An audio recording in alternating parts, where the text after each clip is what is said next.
குரு பயிற்சி பலன்கள். நாகரிகன் லைன்ல இருக்கீங்களா? இருக்கேன் சார். இப்போ ரிஷபராசிக்காரங்களுக்கு வந்து பாத்தீங்கன்னாக்கா குரு பயிற்சி பலன்கள் எப்படி இருக்கும் அப்படின்னு பாத்தீங்கன்னா அவங்களுக்கு 3வது இடம். ஆமா.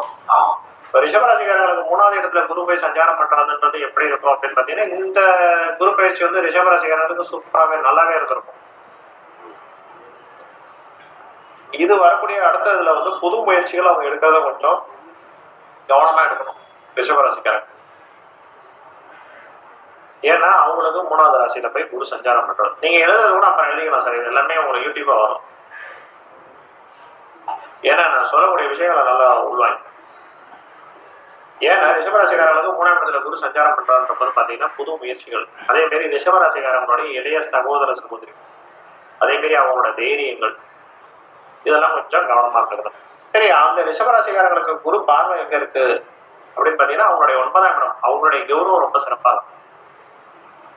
அடுத்தது அவங்களோட மனைவியோட ஆரோக்கியம், மனைவியோட முன்னேற்றம், இது 5ஆம் பார்வையா வர்றது, அதுவும் சிறப்பா இருக்கும். அடுத்தது அவங்களுக்கு லாபங்களும் நல்லா இருக்கும். அதே மாதிரி அவங்களுடைய மூத்த சகோதரருக்கும் சிறப்பா இருக்கும். இளைய சகோதரர்களை காட்டிலும் மூத்த சகோதரர் நல்லா சிறப்பாகவே இருப்பாங்க. காரணம் என்ன அப்படின்னா 3ஆம் இடம்ன்றது இளைய சகோதரத்தை சொல்லக்கூடியது ரிஷபராசி. சரி, இப்போ ஒரு கேள்வி இருக்கு, கேட்டுக்கலாமா? ரிஷபத்துல இருந்து கேள்விகளுங்க. ரிஷபத்துல இருந்து கேட்கிறேன். ஒரு இந்த ரிஷபம் சொல்லல, ஒரு வீட்டுல ரிஷப ராசிக்காரங்களுக்கு இந்த குரு பயிற்சி நம்ம சொல்லிட்டு இருக்கோம். இப்ப ஒரு உதாரணத்துக்கு ரிஷபராசி கணவர், மனைவி வந்து பாத்தீங்கன்னா அவங்களுக்கு வந்து பாத்தீங்கன்னா என்ன சொல்றது, அவங்களுக்கு சிம்மராசி வச்சுக்கலாம். சரி, இப்ப அவங்களுக்கு வந்து சிம்மராசிக்கு வந்து பாத்தீங்கன்னா உடல்நிலையில அதே மாதிரி அவங்களுக்கு ஒரு பொண்ணு இருக்கு, அதே குடும்பத்துல ஒரு பொண்ணு இருக்குன்னு வச்சுக்கோங்க. அந்த பொண்ணுக்கு ஒரு மேஷராசி. இப்ப பொண்ணோட கணக்குப்படி பாத்தீங்கன்னா தாயாரோட உடல்நல பிரச்சனை வரும்ன்றீங்க. ரிஷபராசி கணவர் வந்து ரிஷப, அப்ப வந்து உடல்நல மனைவிக்கு வந்து அப்ப பிரச்சனை வருமா இல்ல வரும். இது நீங்க எப்படி எடுத்து பார்க்கணும் அப்படின்னு பாத்தீங்கன்னா ஒரு குடும்பத்துல 2 குழந்தைகள் தாய் தந்தை இருக்கிறாங்க அப்படின்னா 2 பேருக்கும் கொஞ்சம் பிளஸ்ஸா பாசிட்டிவா வந்துருச்சுன்னா 2 பேருக்கு மைனஸா இருந்தா அட்ஜஸ்ட் ஆயிடும். 4 பேருக்குமே ரொம்ப மைனஸா இருந்ததுன்னா அவங்க கொஞ்சம் கிரிட்டிக்கலா இருக்காங்கன்னா அப்ப அவங்க என்ன பண்ணணும் அப்படின்னா இந்த குரு சார்ந்த வழிபாடு, குரு சார்ந்த வழிபாடுன்னா திட்டையோ அல்லது ஆலமுடியோ அந்த மாதிரி குருஸ்தலங்கள் போறது, இது கொஞ்சம் ரொம்ப முக்கியம். இன்னொன்னு சொல்றாங்க சார், ஒரு பெண் வந்து கல்யாணம் பண்ணி கொடுத்துட்டாங்கன்னா ரிஷபத்துல இருந்து கேளுங்க சார். ரிஷபம் தான் கேட்கிறேன், ரிஷபம் தான். ரிஷப ராசியில ஒரு அவங்க வீட்டுல வந்து ரிஷபராசி அப்பா, சிம்மராசி அம்மா, ஓகேங்களா, மேஷராசி பொண்ணு, இன்னொரு அதே மாதிரி இப்ப நிறைய பொண்ணுங்க இருக்காங்கன்னு வச்சுக்கோங்க. அப்ப பொண்ணுக்கு கல்யாணம் பண்ணி கொடுத்துட்டாங்கன்னா அந்த பொண்ணோடுக்கு ஏற்படுற ராசினால ஏற்படுற பாதிப்பு அம்மா அப்பாக்கு இருக்குமா இருக்காது? அது வந்து ஆணா இருந்ததுன்னா 100% இருக்கும், பெண்ணா இருந்தா இருக்காது. பெண்ணா இருந்தா அவங்க கன்னிகாதானம் பண்றாங்களா, அதுதான் கேட்கறேன். அதோடைய பலன் குறையும். அதாவது கொல்லி வைக்கிறது பெண் கிடையாது, ஆண்கள் வைக்கிறாங்க. அப்ப வந்து அங்க கணவரோட ஜாதகம் வந்து அவங்களுக்கு வேலை செய்யும். கணவரோட ஜாதகம் கண்டிப்பா என்னைக்கு அவங்க தாம்பத்தியம் திருமணம் அப்படின்ற மாதிரி வந்துட்டாங்களோ அது எனக்கு வேலை செய்யும். ஓகே, புரியுது. அடுத்தது அவங்க மூலியமா கிடைக்கக்கூடிய சந்ததி மூலியமா அந்த கர்மத்தை வரணும். இது ரிஷபத்துக்கான பலன். ரிஷபத்துக்கான பலன்ல வேற எதுவும் இல்லைங்களா சந்தேகம்? இல்ல சார். இப்ப அடுத்தது மிதுன ராசி சொல்றேன் பாருங்க. மிதுன ராசி அப்படின்னா சொல்லுங்க. 5ஆம் இடம் 5வது பருவம் வந்து மனைவி முன்னேற்றம் சொன்னீங்க. அடுத்தது 7ஆம் இடம் சார். 7ஆம் இடம் அப்படின்றது வந்து பாத்தீங்கன்னா ரிஷபத்துக்கு வந்து பாத்தீங்கன்னா 9ஆம் இடமா வரும். அப்ப ரிஷபராசிக்காரங்களுக்கான கௌரவம் அந்தஸ்து அப்படின்றது சிறப்பா இருக்கும். அடுத்தது 11ஆம் இடம் அப்படின்றது லாபம். அப்போ ரிஷபராசிக்காரங்களுக்கு இப்போ இருக்கக்கூடிய சூழ்நிலைகள்ல அவங்க வந்து வீட்டுக்கு ஏதோ பொருளாதாரத்துக்கு ஏதாவது கொடுத்துருக்காங்களா அப்படின்ற விஷயங்கள் பாத்தீங்கன்னா ரிஷபராசிக்காரங்களுக்கு கொஞ்சம் கம்மியா தான் இருந்திருக்கும். காரணம் என்னன்னா 2ஆம் இடம் சொல்லக்கூடிய தனஸ்தானம், அந்த தனஸ்தானம் ரிஷபராசிக்கும் கொஞ்சம் பாதிப்படைஞ்சிருக்கு. அப்ப மிதனத்துக்கு போகும்போது ரிஷபராசிக்காரங்களுக்கு ஏதாவது புதிய தொழில் அல்லது வேலை வாய்ப்பு, அது சார்ந்த முன்னேற்றம், இதெல்லாம் கொஞ்சம் கிடைக்கிறதுக்கு வாய்ப்பு இருக்கு. அடுத்து சூரியனுடைய நட்சத்திரம் அப்படின்னா அவங்களுக்கான ஒரு பலன், சந்திரனோட நட்சத்திரம்னா அவங்களுக்கான ஒரு பலன், செவ்வாயோட நட்சத்திரம்னா அவங்களுக்கான ஒரு பலன் இருக்கு. இப்போ வந்து பாத்தீங்கன்னா உதாரணத்துக்கு சொன்னோம்னா இப்ப நான் சூரியனுடைய நட்சத்திரத்துக்கே சொல்றேன். இப்போ சூரியனோட நட்சத்திரத்துக்கு போறது முதல்ல குருவோட இதுல போறாரு, அது நல்லா இருக்கும். அடுத்தது சனியோட இதுல போறாரு. கண்டிப்பா இந்த சனியோடைய சாரத்துல அதாவது பூச நட்சத்திரத்துல போறக்கூடிய காலமும் ரொம்ப சிறப்பான காலம். அது எப்போ அப்படின்னு பாத்தீங்கன்னா இந்த 16/7 9/8 சாரி பூசம்ல போகக்கூடியது அப்படின்றது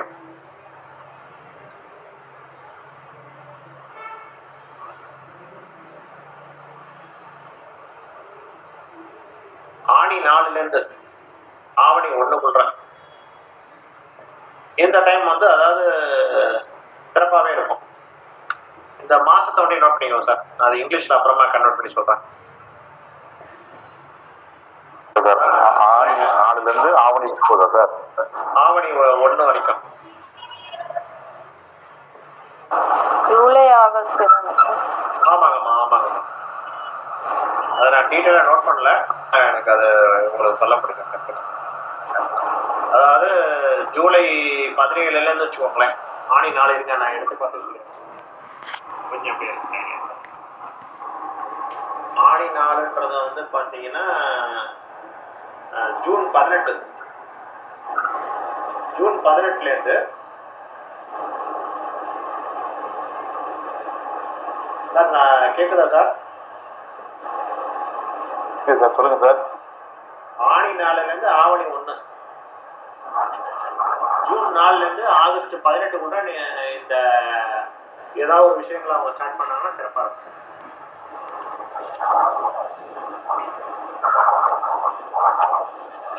சரி, ஏன் என்ன மாதிரி சொல்லுங்க சொல்லுங்க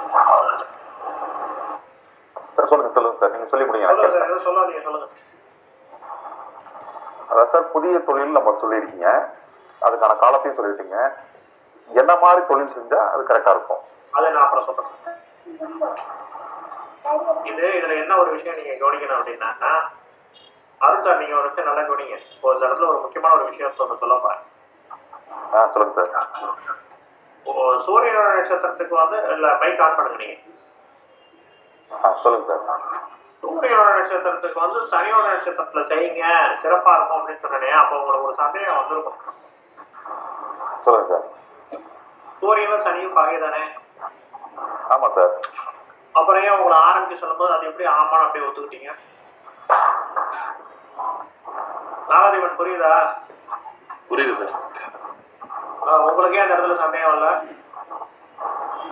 கவனிக்கல.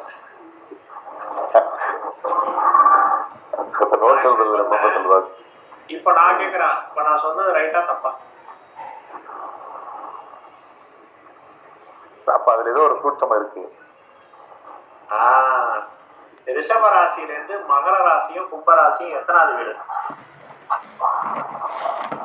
சிவராசிலிருந்து மகர ராசிலிருந்து 1 2 3 4 9. ஒன்னொன்னு கும்பம் 10. ஒரு திரிகோணமும் ஒரு கேந்திரமும் இருக்கா?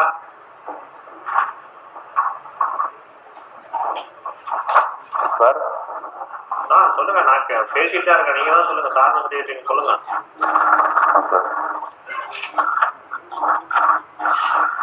சொல்லுங்க சார். ரிஷபராசிலிருந்து மகர ராசியும் கும்பராசியும் எத்தனாவது வீடு?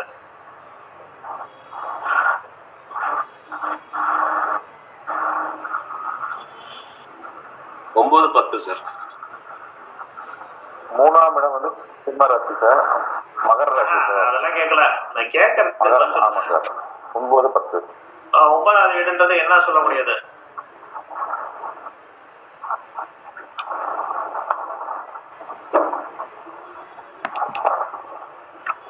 வீடு கௌரவத்தை சொல்ல முடியாதா? புகழ சொல்ல முடியாதா? ஆமா. 10வது வீடு தொழில சொல்ல முடியாதா? ஆமா. 9வது வீடு ஒரு லட்சுமி ஸ்தானமா? 10வது வீடு ஒரு கேந்திர ஸ்தானமா? ஆமா. திரிகோண ஸ்தானங்கள் வலுவிழந்தா? ஆமா சார். விஷ்ணு ஸ்தானங்கள் வலுவிழந்தா தொழில் சிறப்பா இருக்குமா? ஆமா சார். அப்ப ரிஷப ராசிக்கு நல்லா இருக்குமா? நல்லா இருக்கும் சார். இல்ல எனக்காக சொல்லாதீங்க, புரியுதா? புரியலன்னா திருப்பி கேளுங்க.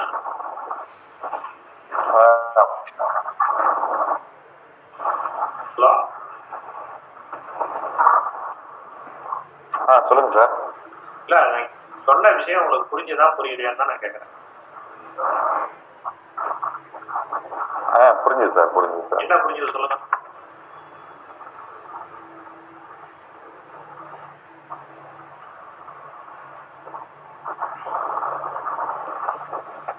அதாவது சார் வந்து நீங்க வந்து சொன்னது வந்து சூரிய நட்சத்திரம் வந்து ஏன் சனி நட்சத்திரத்துல வந்து நான் ஸ்டார்ட் பண்ண சொன்னேன். நீங்க சூரியனும் சரியும் பகைன்னு சொல்லி கேட்டீங்க. அப்படி இருக்கிறதுல வந்து அது சூட்சமா இருக்குன்னு சொன்னேன். அப்ப என்ன அப்படின்னு பாக்குறப்போ இதுல வந்து பாத்தீங்கன்னா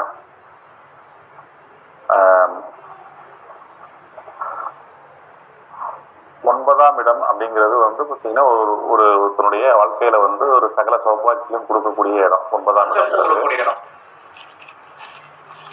ஆமா சார். அதுல ஆமா சார்.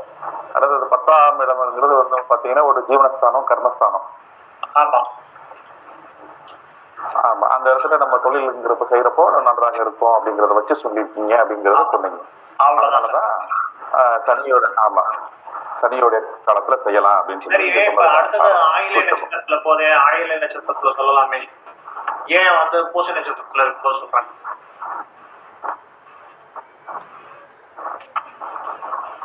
இதுக்கான பலன் சொல்லுங்க. ஆயில புதன் நட்சத்திரம் இல்லையா சார்? சுப நட்சத்திரங்கள் எது, அசுப நட்சத்திரங்கள் எது, அதை சொல்லுங்க. ஆயில சுப நட்சத்திரமா அசுப நட்சத்திரமா? பூசம் சுப நட்சத்திரமா இல்ல அசுப நட்சத்திரமா?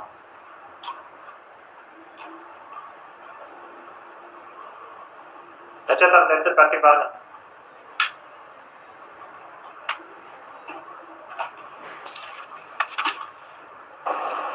ஆயில்யம் அசுப நட்சத்திரம். புரிஞ்சுச்சுங்களா அருண் சார்? நீங்க மீட் பண்ணிக்கோங்க. ஆயில்யங்கிறது ஆமா சார், தவிர்க்கப்பட வேண்டிய நட்சத்திரத்துல வந்து ஆயில்யம் இருக்கு. அப்ப நான் உங்களுக்கு வந்து அந்த ரிஷபராசிக்காரங்களா இருக்கக்கூடிய வந்து சூரியனுடைய நட்சத்திரம் உள்ளவங்களுக்கு இது வந்து காமனாவே பார்த்துடலாம். ரிஷபராசிக்காரங்க இருக்கக்கூடியவங்க அந்த இடத்துல வந்து பாத்தீங்கன்னா சூரியனுடைய நட்சத்திரம் வரும், கார்த்திகை நட்சத்திரம் வரும், ரோஹிணி நட்சத்திரம் வரும், மிருகசீரிஷ நட்சத்திரம். இவங்க எல்லாருக்குமே அந்த இடம் நல்லா இருக்கும். இப்ப அந்த இடத்துல நீங்க இன்னொரு விஷயத்த உன்னிப்பா கவனிக்கணும். அஸ்தமனம்னு ஒரு விஷயம் சொன்ன கவனிச்சீங்களா? ஆமா சார். ஆமா சார்.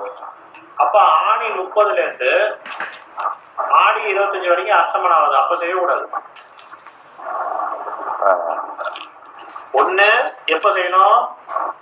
ஆணி 4ல இருந்து ஆணி 30 செய்யணும். இல்லன்னா ஆடி 25ல இருந்து ஆவணி 1 செய்யணும். ஆணி 4ல இருந்து சார் ஆணி 4ல இருந்து 20 ஆணி 30 செய்யணும். சரிங்க சார். ஆடி 25ல இருந்து ஆவணி 1 செய்யணும். இன்னொன்னு ஆடி மாசம் எந்த ஒரு தொழில் செய்யறதுக்கு நம்ம தமிழ் கலாச்சாரத்துல வந்து ஆடி சிறப்பு இல்லைன்னு சொல்லுவாங்க. ஓகேவா? ஆடி ஆமா சார், ஆடி சிறப்பு இல்லை. ஆமா. அப்போ உங்களுக்கு ஃபில்டர் ஆயிடுச்சு பாருங்க. ஆணி 4ல இருந்து ஆணி 30 தான் நீங்க செய்ய முடியும் சார். ஒரு ஜோதிடத்தை நீங்க மேலோட்டமா பார்க்கும்போது அதோட பார்வை வேற மாதிரி இருக்கும். அதே நீங்க வந்து கிட்ட போய் நெருக்கி பாத்தீங்கன்னு வச்சுக்கோங்களேன், அப்படியே நாள் கணக்கு நாளைய கணக்கில் அப்படியே கொண்டு வந்து நிப்பாட்டிடலாம். ஆனா சார் நம்ம இப்ப சொல்றோம் சார், இப்ப ஆடி மாசத்துல சில இது செய்யக்கூடாது நம்ம சொல்றோம். இப்ப சில இது வந்து பாத்தீங்கன்னா ஆடி பட்டம் தேடி விதைன்னு சொல்லுவாங்களே சார். விதைக்கிறது வந்து ஆடி பட்டம் தேடி விதைன்னா அது வந்து உயிர் காரகத்துவம் சொல்றாங்களா அல்லது வந்து பூமியோட காரகத்துவத்தை சொல்றாங்களா? பூமி காரகம். அப்புறம் அது எப்படி நம்ம உயிரோட ஒத்துக்குவோம்?